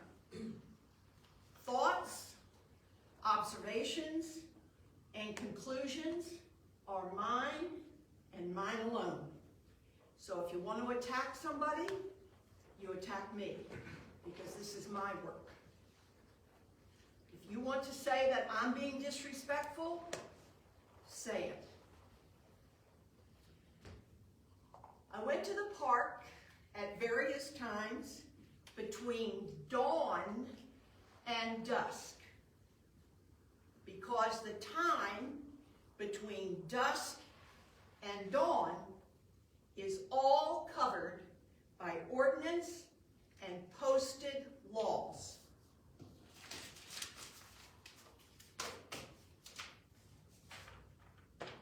Borough of Freehold Park regulations, most of which has been complained about here tonight, right here. No parking, dusk till dawn. This is a compilation of different rules that are posted in that board that's there. No littering. Breathe easy. It should be breathe easily, but that's the language arts teacher name. This public property is 100% smoke-free, tobacco-free, right here. And I didn't even know this until tonight when I was looking. But in this one, the day that I took this picture, you can see the borough truck in there, the DPW, cleaning up. Okay. If all of these stories are true, and there is trespassing, drug deals, littering, parties, loud noise, late night parking, etc., going on there in opposition to the laws that are posted right here, why have the police not been called every time? Well, I heard what you said tonight. I got it. Why do we hear all of this in retrospect when there's nothing we can do about it? When I asked this question before, when this discussion came up before, I was told something that was echoed tonight, that the residents were afraid of retribution. As far as I'm concerned, it might be considered disrespectful, but as far as I'm concerned, that's a cop-out with which I am not interested. If the residents are not willing to call the cops every time they have evidence of something going on in that park when it's going on, then they have no one to blame but themselves for not being part, disrespectful, sorry, for not being part of the change that they are demanding. I kept notes of what I observed, including date and time of the visit, number of cars parked, number of people there, activity of those present, litter, etc. This right here is the notebook that I had with me every day, and these are the pages of notes that I took. Notes that said things like 2 vehicles, 1 car, 1 truck, no person visible. 1 car pulled in as I was leaving, 1 woman walking her dog. The dog had a Frisbee in its mouth, went to the field and ran on the track. We'll go a month ahead. 4 cars, people visible walking on the track. Borough mowing grass. 3 cars, no one visible. I pulled out while I was, 1 car pulled out while I was there. I could read you every one of these. It says different things, what I saw on the ground, everything. Okay.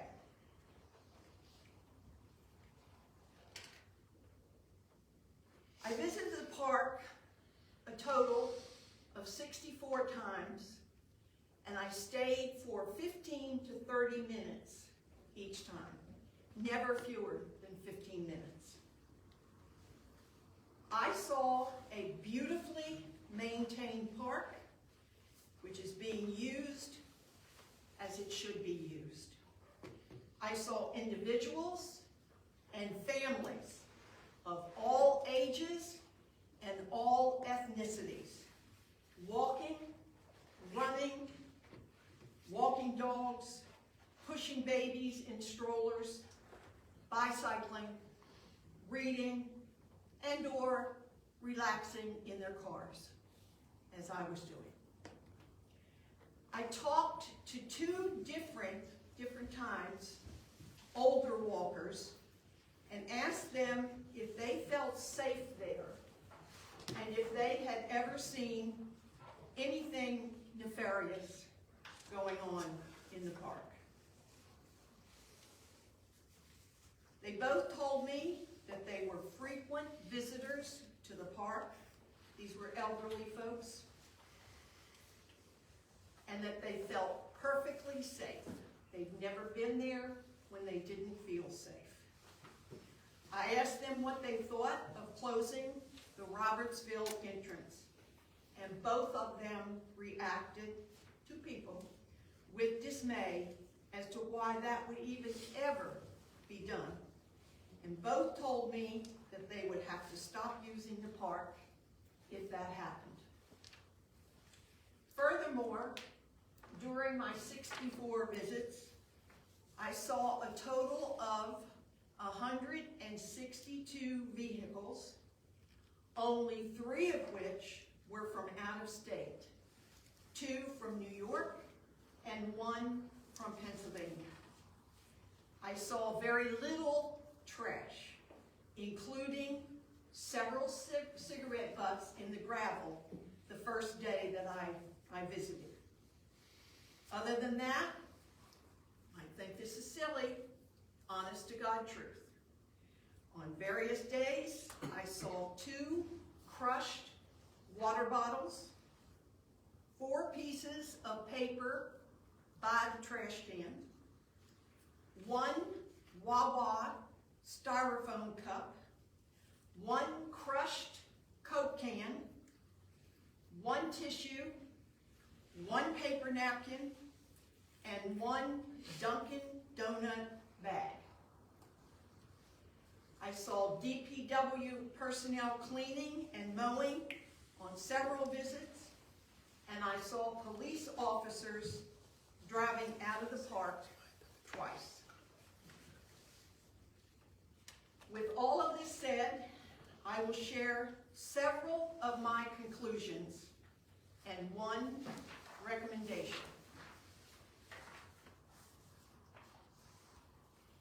I realize that I did this 3 years ago, and there are those who will say and who have said that it is outdated and that things have gotten worse.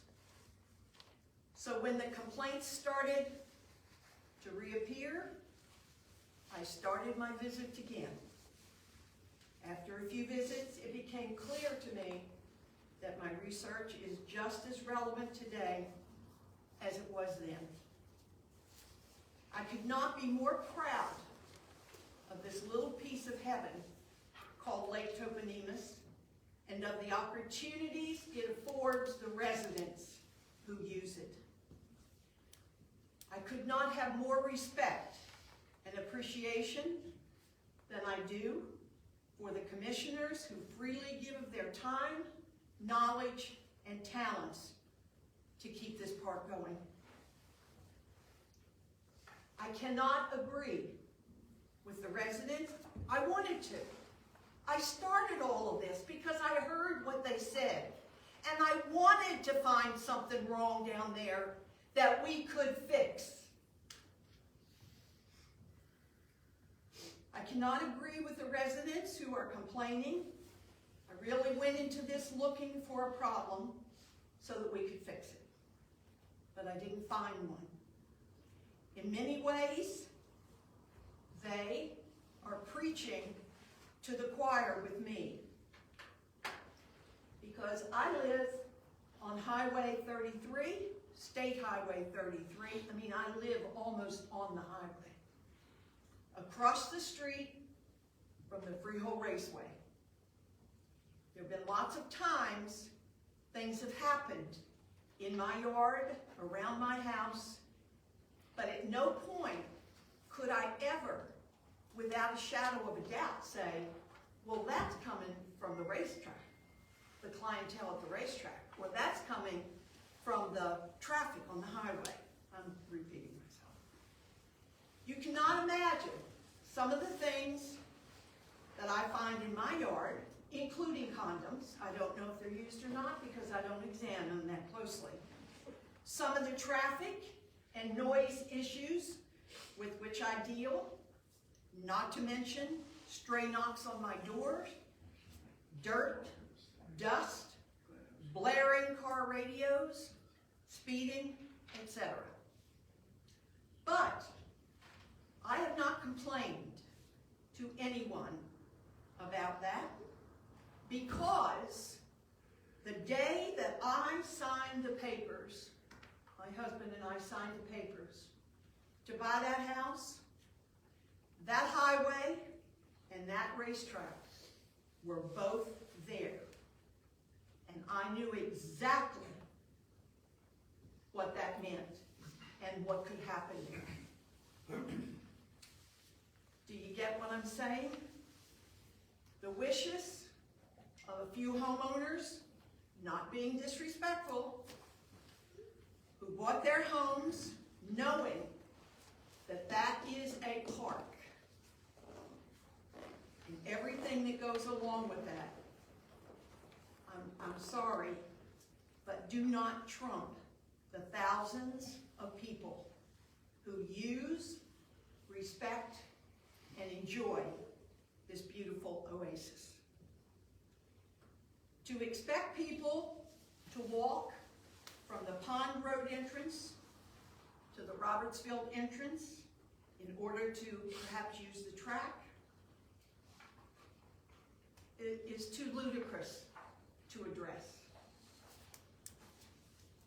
I do agree with one recommendation. I can't claim that it's my recommendation. A couple of years ago, a councilman made this recommendation, and I completely agreed with him. I did not ask for his permission to share his name, so I will not do that. I think we should search for a grant, this is my recommendation, or some other way to pay for an expansion and an improvement of the Robertsville entrance. There are many here who will disagree with my words, and that's okay. Quite frankly, as I said before, I don't do what I do and say what I say so that people will like me. Or, in other words, my favorite saying, I don't care whether people like me or not.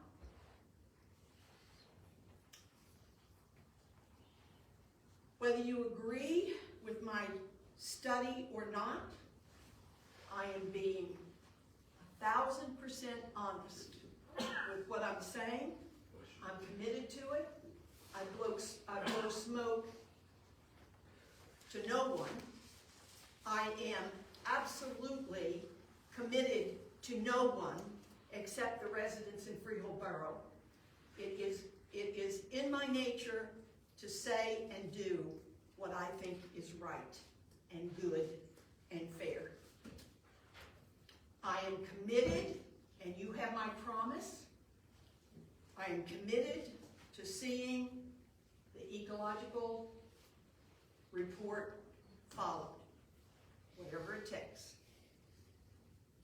I am committed to cleaning out any illegal activity going on inside that park, whether it's after dusk or before dusk.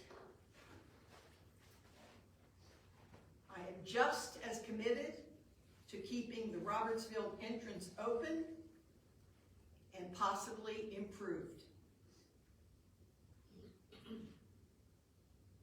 And I am committed to sticking with this and to supporting the commissioners of Lake Toponimus.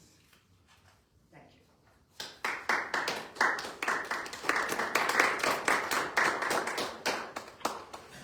Thank you.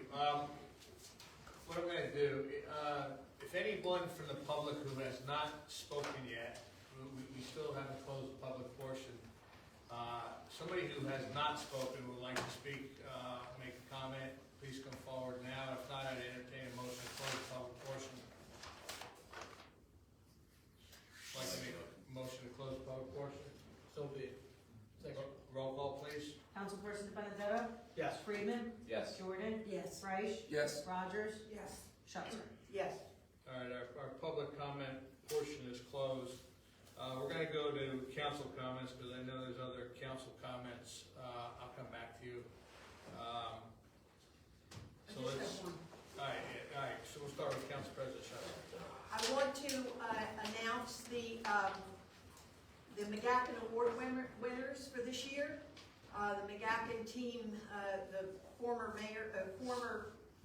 winners met, and they chose, as Volunteer of the Year, they chose Lynn Reich, a member of our community who has not only served in public office, but she serves on many committees, including recreation, and She's done many things. She was chosen as the Volunteer of the Year. The Businesswoman of the Year who was chosen is Marianne Earl.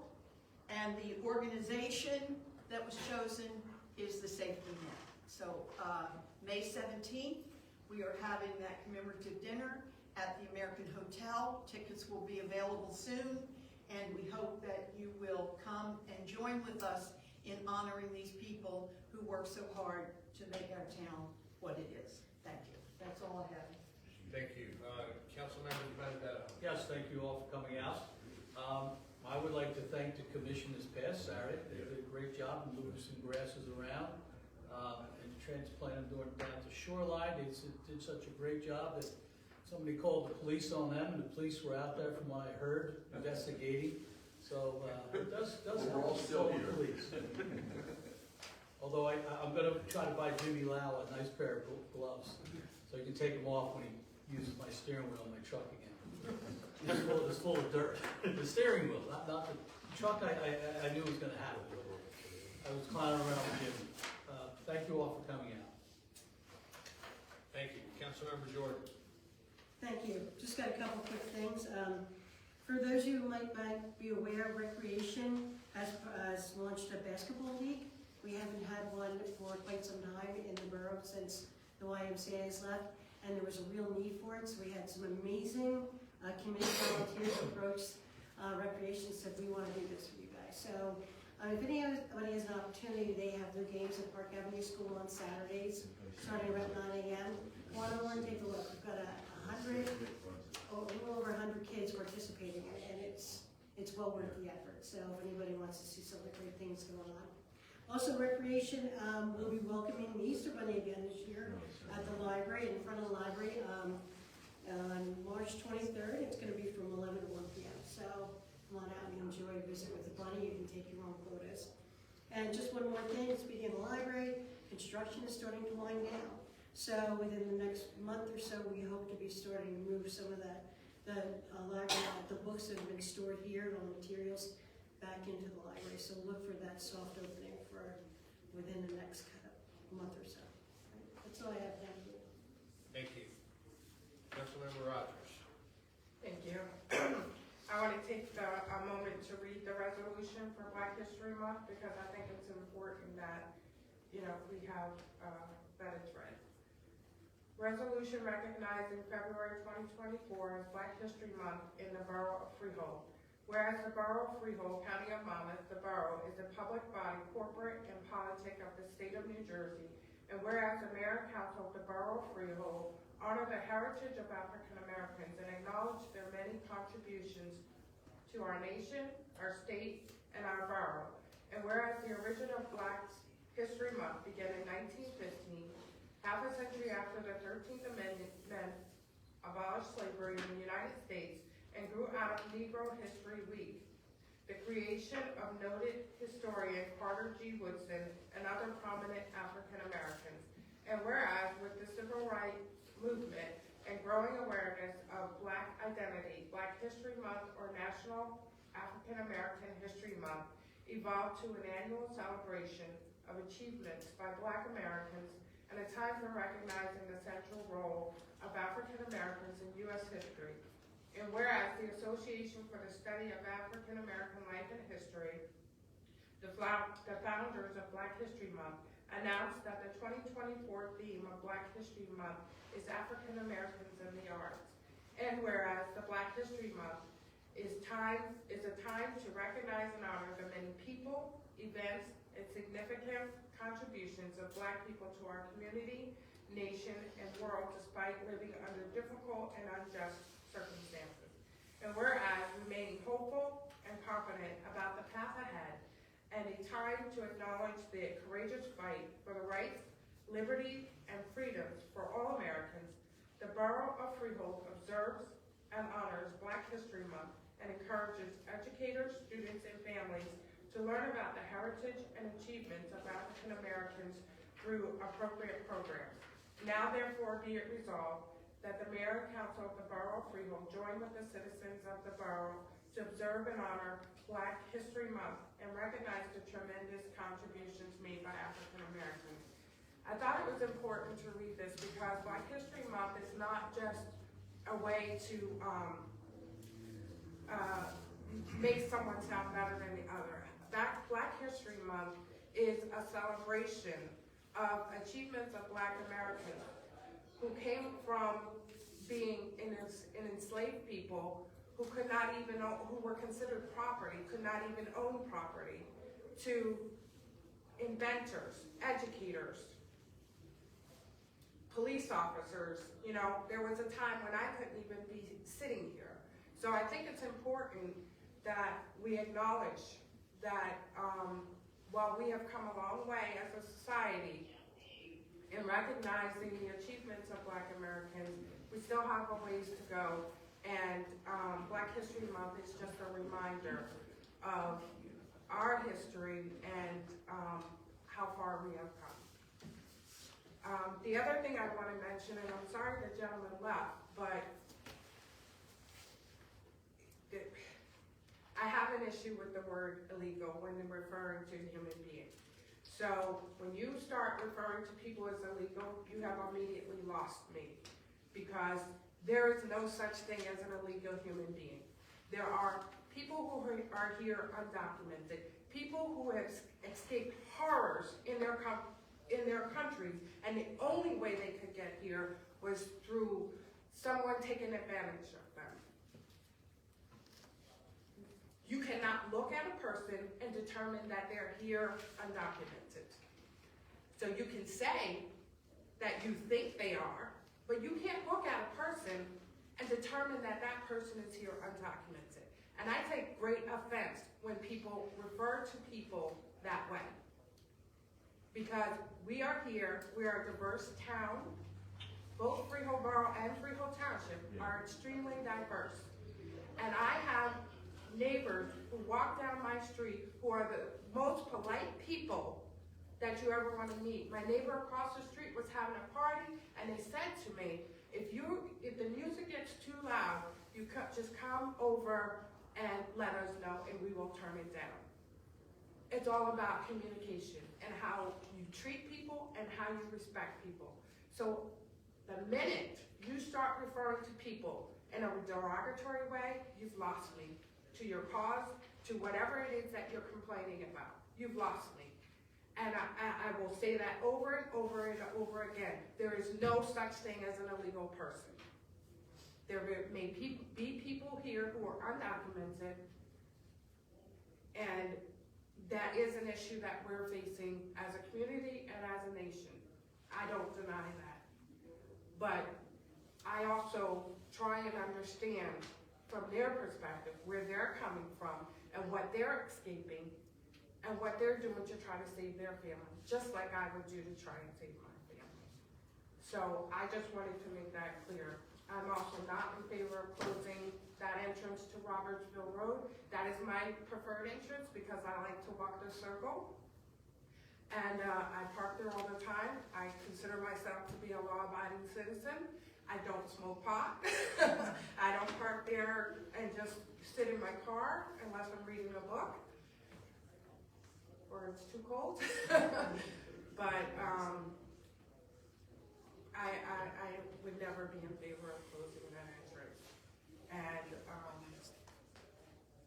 the last thing I want to mention is a good thing. The Court Street School is having their annual Black History event on, I believe the date is March 11th. I don't think I have the date right. I will confirm the date, but they will be having their Black History program the second Saturday in March, and it will be at the Reformed Church of Freehold, right there on Main Street where they usually have it. And they have quite the program put together, and it's always an excellent program. So if you have time, come out and join us for that program. Thank you. Thank you. Councilmember Reich. Thank you, Mr. Mayor. Excuse me. First off, thank you, Councilwoman Rogers. I think it's Thank you, Councilwoman Rogers, for reading the resolution. I appreciate that, and I also echo your sentiments and your statements regarding the language that we use to refer to other people in our community. I'd like to thank the McGackno Ward Committee on behalf of my family for honoring my mother. It was quite trying to not spoil the beans to her for a couple days while I knew and she didn't. But she is thrilled, and we're looking forward to celebrating with her and with everybody else at the award ceremony. The Human Relations Advisory Commission committee met last week. By request of our tour guide, we are going to be postponing the walking tour until the spring after the library is open, so that we can showcase the library's reopening as part of the tour's topic, which is education in Friel Borough. We're also looking to coincide that with a Befriend a Neighbor program, which is being spearheaded by Christine Gregory, as a spring celebration and a way to connect with our neighbors, which is something that the Human Relations Advisory Committee is trying to do on all points.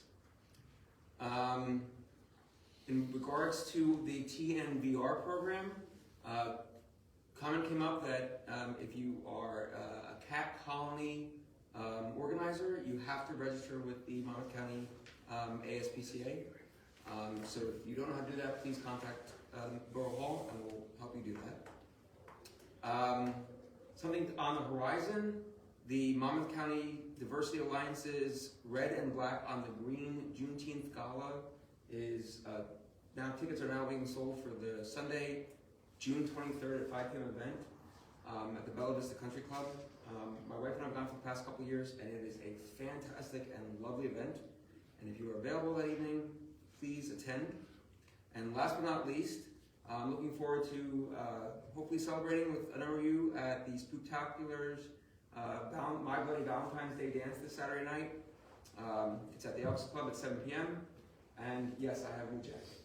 And it's sold out. Oh, well, if you haven't got tickets, I'm sorry, but I might have to wear the jacket at the next council meeting since it's still in the month of February. So we'll see.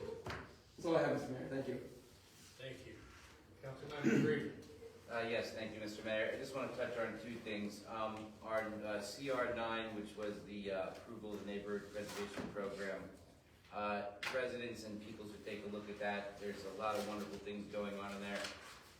That money, all but $25,000 of it per year comes from grants that are raised by the business administrator and the borough staff. It is an economic development program that helps the community. It promotes tourism, it promotes community art, it promotes community involvement, and it promotes creative placemaking. Programs like this cannot be done without the excellent staff work, so I think Dominica, who is the MPP coordinator, should get our gratitude and thanks for all the hard work she has done to put into that and the benefit it's had for our community as well as the members of the MPP program. Secondly, mark your calendars. March 17th is the Friel Borough Arts Council St. Patrick's Day Parade. It is on St. Patrick's Day. Once every 5 years we get that lucky. And so it's going to be a big, fun day. So come on out. That's all I have. Thank you. Thank you. We're going to have to go into exec session, but before I just want to make a quick comment. The pond idea, I just want to thank you guys personally for all the work that goes on at the pond.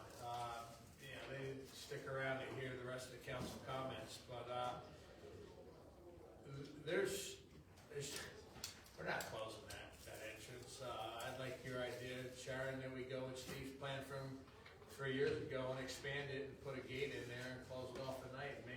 There's a lot of people that fish the back part of the pond by Jean's Garden. They park there, they walk in with their fishing poles.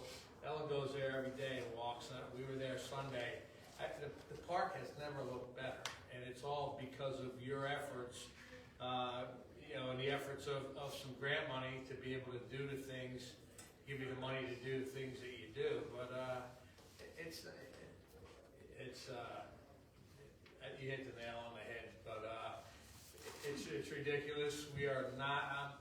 Put it on record. We are not closing that entrance, and if anything, we're going to enhance it, make it better. Period. So, end of that discussion. I'm